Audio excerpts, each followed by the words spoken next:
ಪಾಪ ಅವ್ರಿಗೂ ಹೊರಗಡೆ ಆಮೇಲೆ ಇದ್ರ ಬಗ್ಗೆ ಏನು ಜಾತಿ ಬಗ್ಗೆ ಹೇಳಿದ್ದಾರೆ ನೋಡಿ. ನಮ್ಮ ದೇಶದೊಳಗೆ ಜಾತಿ ಬಗ್ಗೆ ಯಾವನಾರು ತಗೊಂಡು ಬಂದರೆ ಫಸ್ಟು ಅವ್ರನ್ನ ನಾನು ಹೇಳ್ತಾ ಇದ್ದೀನಿ, ಹಾಗೆ ಬಿಡಬಾರ್ದು, ಕಠಿಣವಾಗಿರ್ತಕ್ಕಂಥ ಒಂದು ಶಿಕ್ಷೆಯನ್ನು ಕೊಡಬೇಕಾಗ್ತದೆ. ಯಾಕೆಂದ್ರೆ ಜಾತಿನಿಂದನೇ ನಾಟ್ ಅಲೌಡ್. ತಂದೆ ತಾಯಿಯವರಿಗೆ ಹೆತ್ತಿರೋರು ಒಂದು ಕಡೆಗೆ ಜಾತಿ ಧರ್ಮ ಮಾಡಿಕೊಂಡ್ರೆ ಅದಕ್ಕೆ ಅವನು ಓಬಿಸಿ ಆ ಥರ ಅವನಿಗೆ ಮನಸ್ಸಿಗೆ ಇದಾಯಿತು.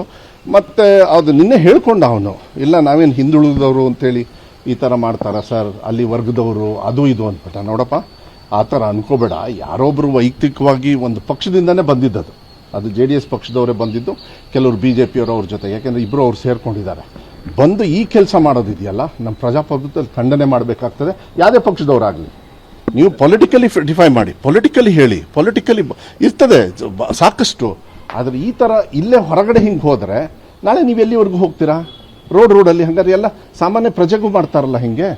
ಆಮೇಲೆ ನಿಂದನೆ ಮಾಡಬೇಕಾದ್ರೆ OBCಗೆ ಅಂತೇಳಿ ಇವ್ರು ಹೇಳ್ದ. ಎಷ್ಟು % ಇದ್ದಾರೆ OBC?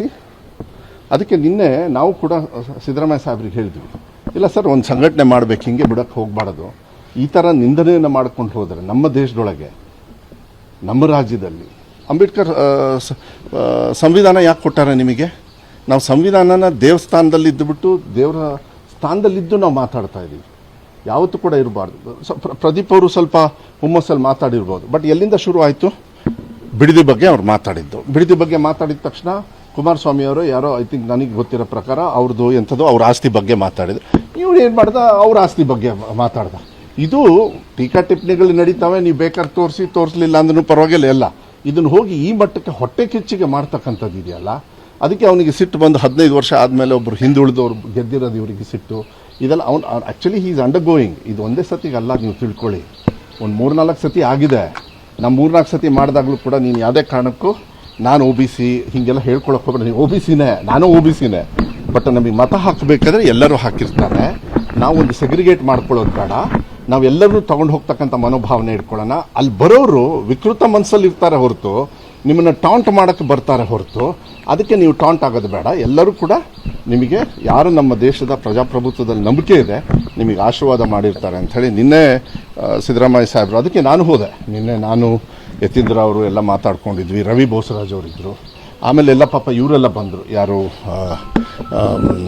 ಸಂತೋಷ್ ಲಾಡು, ಚಲುವರಾಯಸ್ವಾಮಿ ಅವರೆಲ್ಲ ಸುಮ್ಮನೆ ಜನರಲಾಗಿ ಬಂದರು. ಬಂದಾಗ ಇದು ಸ್ವಲ್ಪ ಇನ್ನೂ ಚರ್ಚೆ ಲಾರ್ಜ್ ಆಗಾಯಿತು. ಆವಾಗ ಹೇಳಿದರು ಶಿವಲಿಂಗೇಗೌಡರು ಒಂದು ಮಾತು ಹೇಳಿದರು. ಅವರು ಅಷ್ಟೇ, ನನಗೂ ಕಣ್ಣಲ್ಲಿ ನೀರು ಬರ್ಸ್ಬಿಟ್ರು ವಿಧಾನಸೌಧದೊಳಗೆ. ನಾನು ಬಾಯಿ ಬಿಟ್ಟು ಏನೇನೋ ಮಾತಾಡಿದೆ, ನಾನಿಲ್ಲ, ಅದಕ್ಕೂ ಕ್ಷಮೆ ಕೇಳೋಣ ಬೇಕಾದರೆ. ಬಟ್ ಎಲ್ಲಿಗೆ ಹೋಗ್ತಾ ಇದೆ ನಮ್ಮ ಪ್ರಜಾಪ್ರಭುತ್ವ? ಎಲ್ಲಿಗೆ ಹೋಗ್ತಾ ಇದೆ? ಆಯ್ತು, ಈವನ್ ಪ್ರದೀಪ್ ಈಶ್ವರು ತಪ್ಪು ಮಾಡಿದ್ದಾರೆ, ಕೇಸ್ ಹಾಕಿ, ಬೇಡ ಅನ್ನಲ್ಲ.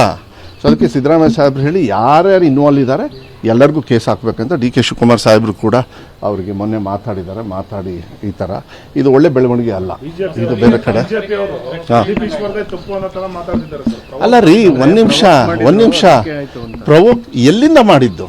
ಪ್ರವೋಕ್ ಯಾವಾಗ ಮಾಡಿದ್ದು? ನೀವೇ ಕರೆಕ್ಟಾಗಿ ನೋಡಿ, ನೀವೇ ಮಾಧ್ಯಮದಲ್ಲಿ ತೋರಿಸಿದ್ರಿ. ಅವ್ನು ಸುಮ್ಮನೆ ಕುತ್ಕೊಂಡಿದ್ದಾನೆ, ಅವನೇನು ಮಾತಾಡಿಲ್ಲಲ್ಲ. ಸರ್ಕಾರಿ ಕಾರ್ಯಕ್ರಮದಲ್ಲಿ ನೀವು ಒಪ್ತೀರಾ? ಈಗ ಸಿದ್ದರಾಮಯ್ಯ ಸಾಹೇಬರಿಗೆ ಹೊರಗಡೆಗೆ ಸಿದ್ದರಾಮಯ್ಯ ಇಲ್ಲ ಅಂಥೇಳಿ ಯಾವ್ದಾದ್ರು ಸರ್ಕಾರಿ ಕಾರ್ಯಕ್ರಮದಲ್ಲಿ ಯಾವನ್ನ ಕಪ್ಪು ಬಾವುಟ ತೋರಿಸ್ತಾರೆ, ಇದನ್ನು ತೋರಿಸಿ ಏನು ಮಾಡ್ತಾರೆ? ಅವಾಗ ಏನು ಮಾಡ್ತಾರೆ? ಅವ್ರನ್ನೆಲ್ಲ ಒದ್ದು ಒಳಗೆ ಹಾಕ್ತಾರೆ, ಕೇಸ್ ಹಾಕ್ತಾರೆ. ಅದು ರೂಲ್ಸ್ ಇದೆ. ಪ್ರಧಾನಮಂತ್ರಿಗಳು ಬಂದಾಗಲೂ ಕೂಡ ಸರ್ಕಾರಿ ಕಾರ್ಯಕ್ರಮಕ್ಕೆ ನೀವು ವಿರೋಧ ಮಾಡಿದಾಗ ಸರ್ಕಾರಿ ಕಾರ್ಯಕ್ರಮಕ್ಕೆ ಅದಕ್ಕೆ ಎಷ್ಟೋ ಜನರು ಕಾಂಗ್ರೆಸ್ ಅವ್ರನ್ನ ಅರೆಸ್ಟ್ ಮಾಡಿರ್ತಾರೆ, ನಮ್ಮ ಕಾರ್ಯಕ್ರಮನ ಅವ್ರನ್ನ ಅರೆಸ್ಟ್. ಬಟ್ ಹಂಗೆ ಅಂದ ತಕ್ಷಣ, ಪ್ರಚೋದನೆ ಅಂದ ತಕ್ಷಣ ನೀವು ಹೆಂಗೆ ಬೇಕಾದ್ರೆ ತಾಯಿಯವ್ರ ಬಗ್ಗೆ ಮತ್ತು ಮನೆಯವ್ರ ಬಗ್ಗೆ ಮತ್ತು ಆಯಿತು ಸಮಾಜದ ಬಗ್ಗೆ ನೀವು ಒಪ್ತೀರ? ಹಾಗಾದರೆ ನಾನು ಇಲ್ಲಿ ಎದ್ದು ನಿಂತ್ಕೊಂಡು ಮಾತಾಡಬೇಕಾದ್ರೆ ನನ್ನ ಸಂವಿಧಾನದ ಮೇಲೆ ಮತ ಹಾಕಿಸ್ಕೊಂಡು ಬಂದು ಮಾತಾಡೋನು ನಾನು. ಪ್ರಚೋದನೆ ಹೆಂಗೆ ಬರ್ತದೆ? ಹೊರಗಡೆ ಅವನಿಗೆ ಸಿಟ್ಟು ಬಂದು ಆಮೇಲೆ ಅವನು ಯಾವಾಗ ಒಳಗಡೆ ಮಾತಾಡಿಲ್ಲ, ಅವನು ಮಾತಾಡಕ್ಕೆ ಬಿಟ್ಟಿಲ್ಲ 2 ತಾಸು, ಎಲ್ಲ ತಿಳ್ಕೊಂಡ್ವಿ ನಾವು. ಅದಾದಮೇಲೆ ಅಧ್ಯಕ್ಷರು ಭಾಷಣ ಮಾಡಿ ಆಮೇಲೆ ಹೊರಗೆ ಹೊರಟಿದ್ದಾರೆ. ಹೊರಗೆ ಹೊರಟ ಮೇಲೆ ಆ ಹೊರಡೋ ಟೈಮಿಗೆ ಆ ಲ್ಯಾಂಗ್ವೇಜ್ ಇದೆಯಲ್ಲ, ಆಯಿತು ನೀವೇ ಆ ಸ್ಥಾನದಲ್ಲಿ ಇಟ್ಕೊಳ್ಳಿ ನೋಡೋಣ. ಪ್ರಶ್ನೆಗಳು ನನಗೂ ಕೇಳ್ಯಾರೆ, ನಾನೊಬ್ಬ ಸಚಿವನಾದಾಗಲೂ ಕೇಳ್ಯಾರೆ, ನನಗೆ ಶಾಸಕನಾದಾಗಲೂ ಕೇಳಿದ್ದಾರೆ. ಅವನು ಒಬ್ಬ ಚಿಕ್ಕ ಹುಡುಗ ಏನೋ ಒಂದು ಬೆಳೆದಿದ್ದಾನೆ, ಬೆಳಿಬೇಕಾದ್ರೆ ಅವ್ರನ್ನ ನಾವು ಸಪೋರ್ಟ್ ಮಾಡಬೇಕು. ನಾನು ಅದಕ್ಕೆ ಮಾಡಿದ ತಕ್ಷಣ ನಾನು ಹೇಳಿದೆ, ಇಲ್ಲ ಪ್ರದೀಪ್ ನೀವು ಯಾಕೆ ಈ ಥರ ಮಾತಾಡಿದ್ರಿ ಅಂತ ಹೇಳಿ ಹೊರಗಡೆ ಬಂದ ಮೇಲೆ ಮೀಸೆ ತಿರುವುದು ಇದೆಲ್ಲ ಮಾಡಿದಾಗ ಇಲ್ಲ ಮಧುವಣ್ಣ ನಾವು ಹಿಂಗೆ ಮಾಡಿದ್ರೆ ನಾವು ಏನು ಮಾಡಬೇಕು, ಆವಾಗ ಅವನು ಹಂಚ್ಕೊಂಡ. ಇಲ್ಲ ನೀನು ಸಿದ್ದರಾಮಯ್ಯ ಸಾಹೇಬರಿಗೆ ಡಿ ಕೆ ಶಿವಕುಮಾರ್ ಸಾಹೇಬರಿಗೆ ಹೇಳಿ ಏನಾಯಿತು ಅಂತ ಹೇಳಿ, ಯಾಕೆಂದರೆ ಒಳಗಡೆ ಆಗಿದ್ದು ಗೊತ್ತಾಗಿಲ್ಲ. ಯಾರು ಒಪ್ತೀರಾ ನೀವು ಹೇಳಿ? ಏನು ಒಂದು ನಿಮಿಷ, ಬಿ ಜೆ ಪಿಯವ್ರು ಹೇಳ್ತಾರೆ ಅಂದ ತಕ್ಷಣ ನಂಬಕ್ಕಾಗತ್ತಾ? ಅವ್ರದ್ದು ಹಿಸ್ಟ್ರಿ ತೆಗಿಯೋಣ, ಮಂಗಳೂರು ಭಾಗದ ಹಿಸ್ಟ್ರಿ ತೆಗಿಯೋಣ ಅವ್ರದ್ದು. ಯಾವಾಗಲೂ ಅಷ್ಟೇ ರಾಜಕಾರಣದೊಳಗೆ ನೋಡಬೇಕೆ ಹೊರತು ಪ್ರಜಾಪ್ರಭುತ್ವದ ರೀತಿಯಲ್ಲಿ ನೋಡಬೇಕೆ ಹೊರತು. ಯಾಕೆ ದೇವೇಗೌಡರು ನೈಸ್ ರೋಡ್ ಬಗ್ಗೆ ಒಂದು ಪದ ಬಳಕೆ ಮಾಡಿದ್ರು ಗೊತ್ತಾ? ಹಂಗಾರೆ ಈಗ ಅವ್ರ ಜೊತೆಗೆ ಪಕ್ಕ ಕೂತ್ಕೊಂಡು ಏನು ಮುಖ ತೋರಿಸ್ಕೊಂಡು ಅವರಿಬ್ಬರು ಕೂತ್ಕೋತಾರ? ಆ ಪದ ನೀವು ತೋರಿಸಿದಿರಿ, ಇದೇ ದೇವೇಗೌಡರು ನರೇಂದ್ರ ಮೋದಿಯವ್ರ ಬಗ್ಗೆ ಏನಂದಿದ್ರು? ದೇಶ ಬಿಟ್ಟು ಹೋಗ್ತೀನಿ ಅಂತ. ನಾವು ಅದನ್ನು ಏನು ಪೊಲಿಟಿಕಲಿ ಮಾತಾಡ್ತೀವಿ ನಾವು. ಹಂಗಂದ ತಕ್ಷಣ ಏನಾದ್ರು ಕೆಟ್ಟದಾಗಿ ಮಾತಾಡೋಕ್ಕಾಗುತ್ತನ್ರಿ? ರಾಜಧಾರಿ ಟಿವಿ, ಅಡೆತಡೆ ಇಲ್ಲದ ಪ್ರಜಾದಾರಿ.